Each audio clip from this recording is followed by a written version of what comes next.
le monde tourne. Direction la Birmanie, refusant de tirer sur leurs concitoyens. Les informations pullulent. Tout de suite, voici les informations. C'est le moment d'ouvrir la page internationale avec Erlich Dorelas depuis Boston, Massachusetts.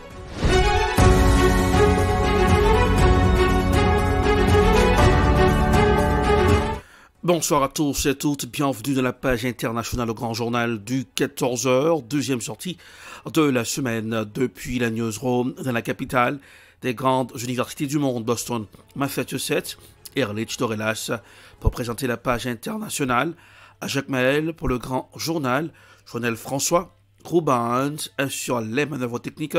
Bonsoir aux auditeurs de la radio évangélique Hosanna 102.3 FM, à Jacques Mahel, direction la Russie. Un drone s'est écrasé mardi à une centaine de kilomètres de Moscou, dans l'une d'une station de compression de gaz, ont annoncé les autorités, ajoutant que 3 autres appareils de ce type avaient été battus ailleurs en Russie. Voici un reportage à signer Euronews. La Russie déclare qu'un drone s'est écrasé ce mardi à une centaine de kilomètres de Moscou, à proximité d'une station de compression de gaz. Les autorités russes ajoutent que 3 autres appareils de ce type ont été abattus ailleurs dans le pays. Le ministre russe de la Défense accuse l'Ukraine de tenter de mener des attaques de drones. Le gouverneur de la province touchée indique qu'aucune victime ni destruction au sol n'est à déplorer. Il ajoute que les services de sécurité et d'autres organes compétents se chargent de l'enquête et des suites de l'affaire. Plusieurs incidents similaires se sont produits ces derniers mois sur le territoire russe, mais c'est la première fois qu'un tel signalement a lieu dans la région de la capitale. Dans la matinée, à des centaines de kilomètres au nord-ouest, l'aéroport de Saint-Pétersbourg a été fermé mardi matin. Un objet volant non identifié avait été signalé.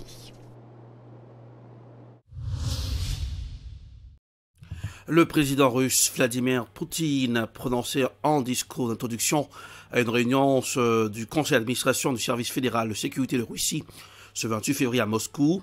Écoutons le président russe Vladimir Poutine. Il s'agit de continuer à apporter votre soutien aux forces armées et à la garde nationale dans le déroulement, notamment en matière de lutte de contre-espionnage et de collecte d'informations. Il faut être encore plus attentif à la sécurité dans les nouveaux territoires des régions de Donetsk, Lugansk, Zaporozhye et Kherson, assurer la plus haute sécurité en travaillant avec les gens, notamment les gens qui sont dans des situations difficiles, gagner la confiance de la population. C'est votre appui essentiel dans le travail que vous accomplissez. Et là, il y a la sécurisation aussi de la frontière entre la Russie et l'Ukraine, l'aviation du FSB, les troupes de la garde nationale font partie aussi de cette activité. Il s'agit aussi de lutter contre les groupes de sabotage qui opèrent sur le territoire de la Fédération de Russie. Et il faut aussi sécuriser davantage le système de filtration des réfugiés qui viennent sur le territoire de la Russie, renforcer la ligne de contre-espionnage, parce que les services de renseignement occidentaux continuent évidemment de travailler sur le territoire de la Russie, et donc il y a ici un besoin de ressources supplémentaires dans ce domaine, et il faut pouvoir réagir à ce nouvelle menace. Il y a une information qui est importante ici, une information qui a un caractère militaire, mais qui concerne aussi les infrastructures. Il y a la protection des données personnelles. Tout cela doit être protégé, et cela concerne aussi tout ce qui se rapporte. C'était le président russe Vladimir Poutine. L'armée ukrainienne a fait état mardi d'une situation extrêmement tendue autour de Bakhmut, à l'épicentre des combats dans l'est de l'Ukraine, où les troupes russes ont gagné du terrain ces dernières semaines et tentent désormais d'encercler cette cité. Voici un reportage à signer France 24. Chauffer autour d'un poêle à bois, recharger son téléphone ou avoir accès à l'eau courante. Dans cet immeuble de Bakhmut, les civils se serrent les coudes dans un des rares bâtiments intacts de la ville. Ma fille vivait elle aussi près de Bakhmut. Je n'ai pas eu de nouvelles d'elle depuis un mois. Je pense qu'elle est partie car l'usine de viande de notre quartier a été bombardée. Je ne sais pas si elle est vivante ou non. Nous n'avons pas de réseau là-bas. Dieu merci, cet endroit a été créé pour qu'on puisse faire la lessive et se laver. La ville serait déjà rasée à plus de 80%, mais les tirs d'artillerie continuent de s'abattre quotidiennement. Les forces du Kremlin et leurs supplétifs de la société Wagner tentent de s'emparer de Bakhmout depuis l'été. Un objectif plus que jamais à leur portée. Au nord, au sud et à l'est, la localité est prise en étau. Vers Bakhmout, la situation devient de plus en plus compliquée. L'ennemi détruit constamment tout ce qui peut être utilisé pour protéger nos positions. Nos soldats qui défendent les alentours de Bakhmout sont de véritables héros. Cette ville du Donbass ne représente pas un enjeu militaire majeur, mais pour les Ukrainiens comme pour les Russes, la bataille pour le contrôle de Bakhmout est devenue un symbole. Nous irons au Nigeria. L'opposition demande l'annulation de la présidentielle. Voici un reportage à signer Africa News. Les deux principaux partis d'opposition au Nigeria ont réclamé mardi l'annulation de la présidentielle de samedi, dénonçant des manipulations massives des résultats qui, selon des comptes encore partiels, donnent une légère avance au candidat du pouvoir, Bola Tinubu. Si le vote de samedi s'est globalement déroulé dans le calme, en raison de retard dans le décompte et d'importantes défaillances dans le transfert électronique des résultats, l'opposition a accusé de fraude le parti au pouvoir, alors que plusieurs observateurs ont exprimé des inquiétudes quant à la transparence du scrutin. Avant la reprise du décompte ce mardi, le Parti démocratique du peuple et le Parti travailliste ont dénoncé un simulacre d'élection.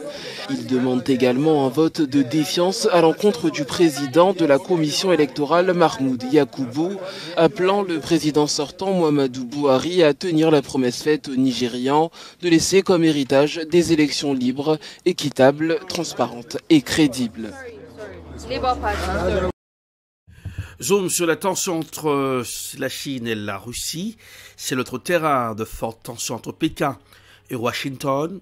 La mer de Chine, les États-Unis ont bien l'intention de ne pas laisser cette zone d'influence leur principal rival. Les accrochages y sont fréquents et parfois les deux armées se retrouvent nez à nez. Voici un dossier spécial signé la 5 à l'émission C'est dans l'air. C'est une scène captée vendredi dernier par les médias américains qui en dit long sur les tensions du moment entre Washington et Pékin. Avion américain, ici l'armée de l'air chinoise. Vous approchez de l'espace aérien chinois, gardez vos distances ou vous serez interceptés. Survolant la haute mer entre la Chine et les Philippines, cet appareil de la Navy est soudainement escorté de près par un chasseur chinois. Selon l'équipage ici, il s'agit d'un avion de combat biplace équipé de missiles. Il est à seulement quelques centaines de mètres de nous. Il vole si près qu'on peut même voir les pilotes. Chine et États-Unis face à face. Dans cette zone stratégique et disputée, la mer de Chine méridionale. Un tiers du commerce mondial transite par ces eaux revendiquées par Pékin et par plusieurs pays voisins, dont le Vietnam et les Philippines. Pour faire face aux géants chinois, le gouvernement philippin vient d'ouvrir l'accès de plusieurs de ses bases militaires à l'armée américaine. Nous sommes heureux d'annoncer aujourd'hui que le président Marcos a approuvé notre accès à 4 nouveaux sites dans le cadre de notre accord de coopération en matière de défense. Cela porte à 9 le nombre total de sites. Le département américain de la Défense doit s'assurer que pas un pouce du territoire de notre nation ne sera perdu et que la sécurité de notre peuple sera assurée. Washington renforce sa présence à quelques encablures de Taïwan. Mène des exercices conjoints avec l'armée philippine mais aussi indonésienne, manière de montrer les muscles à une Chine qui elle aussi étend insidieusement sa présence. Depuis plusieurs années, Pékin s'approprie des atolls pour faire sortir de l'eau des bases militaires avancées.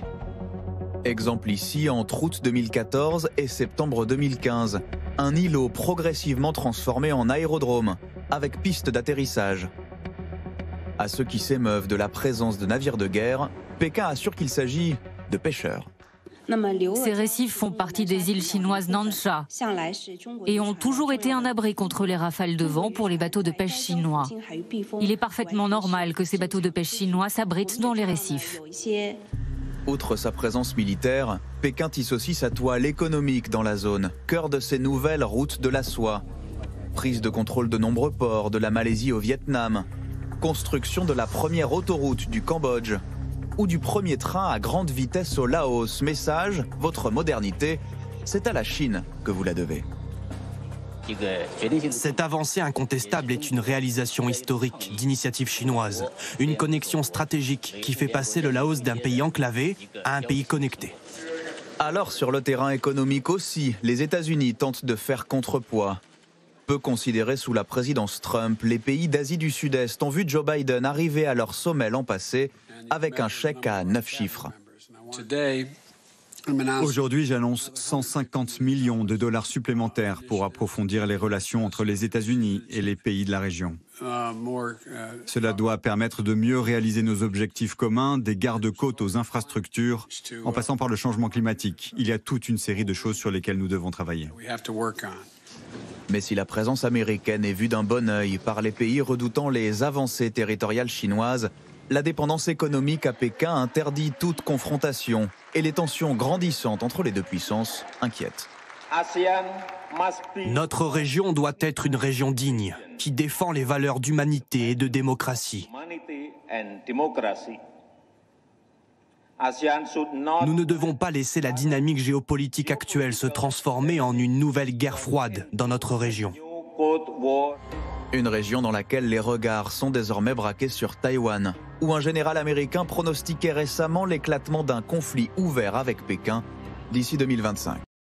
C'est la fin de la page internationale pour aujourd'hui. Merci d'avoir été des nôtres. La production est signée El Prod, réalisation Télé Beltop pour le compte de la radio évangélique Hosanna 102.3 FM à Jacmel. Pour présenter cette page, Erlich Dorelas depuis Boston, la capitale des grandes universités du monde.